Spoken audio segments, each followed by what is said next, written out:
취임 30일 대통령은 국민에게 어떤 답을 내놨을까요?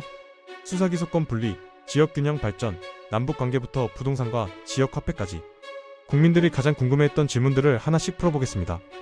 일부 검찰개혁 수사권 기소권 분리. 먼저 가장 뜨거운 화두였던 검찰개혁입니다. 이재명 대통령은 기자회견에서 수사권과 기소권을 분리한다는 데는 더 이상 이견이 없다고 못 박았습니다.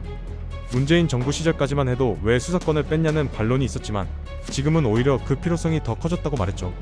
검찰이 기소를 목표로 수사를 조작하거나 사건을 왜곡하는 일이 다시는 있어서는 안 된다며 이를 검찰의 자업자득이라 표현했습니다. 하지만 추석 전 입법이 가능하냐는 질문에는 선을 그었습니다.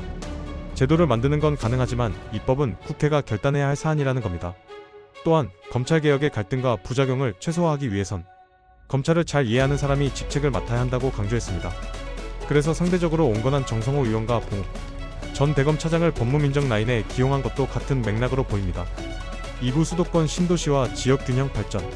두 번째 아젠다는 신도시와 지역균형 발전입니다.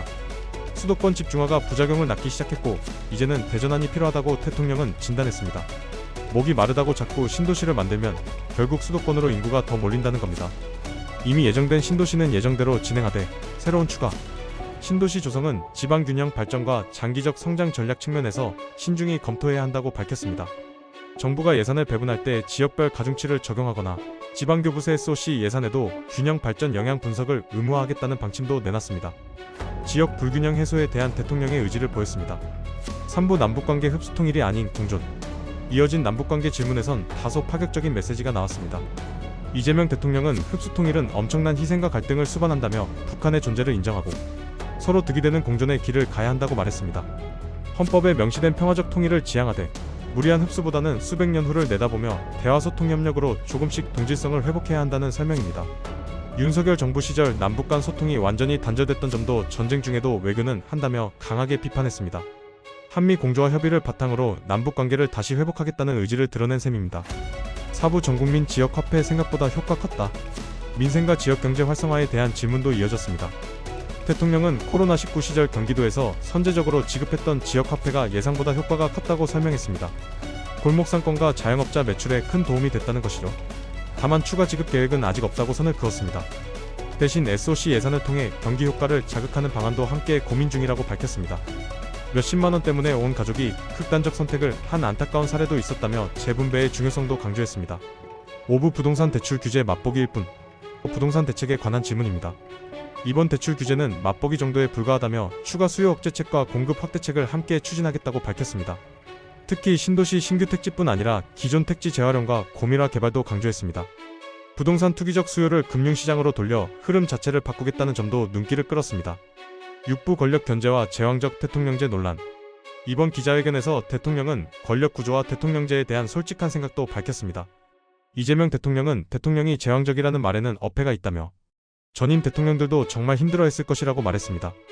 국회가 여소야대가 되면 대통령의 권한이 실제로는 크게 제한된다는 점을 강조한 것이죠.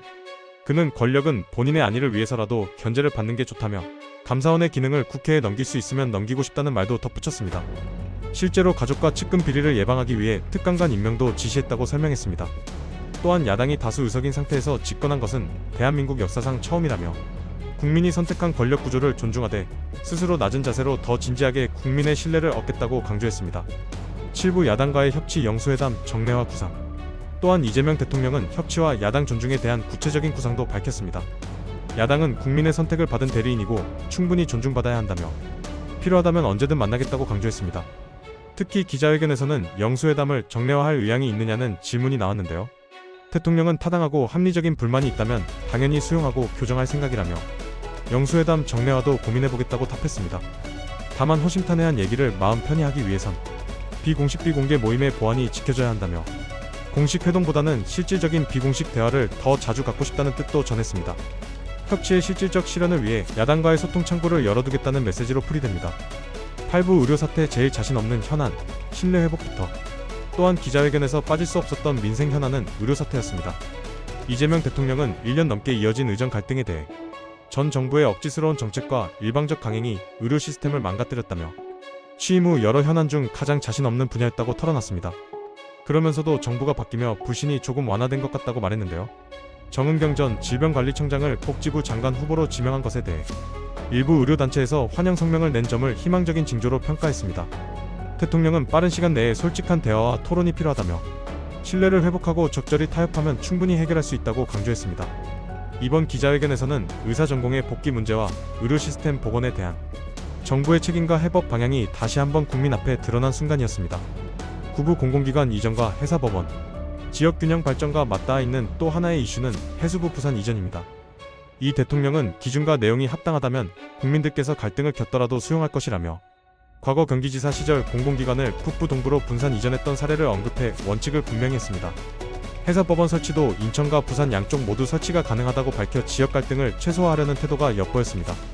취임 30일 국민의 질문에 답하겠다며 내놓은 대통령의 메시지들, 검찰개혁부터 남북관계, 권력구조와 협치까지 이 약속들이 현실이 될 수 있을까요? 여러분의 생각은 어떠신가요? 댓글로 의견 나눠주세요.